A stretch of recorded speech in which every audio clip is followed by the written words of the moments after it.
So the clinical practice guidelines that the Alzheimer's Association helped to develop by convening experts in the field, and by that I mean medical experts that run the gamut between specialists, primary care, and nursing, as well as experts in ethics and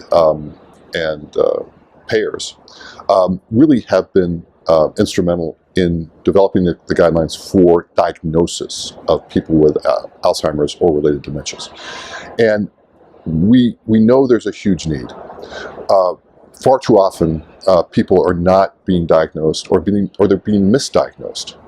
And in fact, people, our data has shown that people with Alzheimer's or dementia, 45% were never told of their diagnosis by a healthcare professional.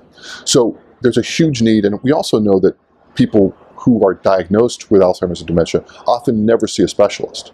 Their only interaction with a physician is a primary care physician. And our primary care physicians in this country really don't have the tools that they need or the knowledge that they need to accurately diagnose Alzheimer's and dementia. So that's where the clinical practice guidelines, we hope, will be very impactful to help improve the quality of the diagnostic process, and so that patients will get an early and accurate diagnosis, and their families will also be able to be engaged in that, and they'll have discussions on future planning, make plans for their future care, and really give better overall health care for those people affected by this disease.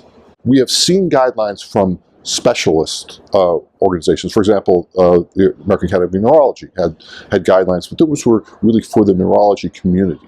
These are broader guidelines that really for the first time to capture the full range from primary care through the specialist community. So there are 20 guidelines that some of them are really general for primary cares, some of them are for specialists, and but a lot of them are just really about informing the patient and the caregiver, really good clinical practice on communication.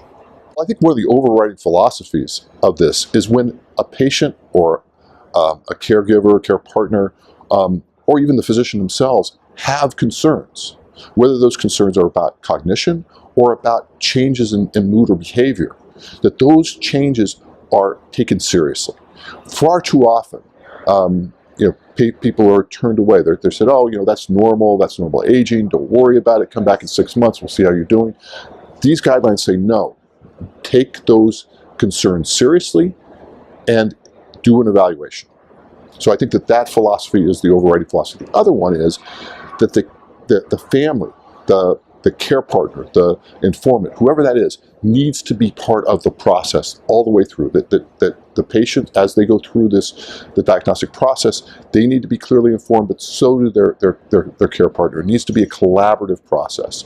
So those things, I think, are kind of the overriding philosophies of this CPG.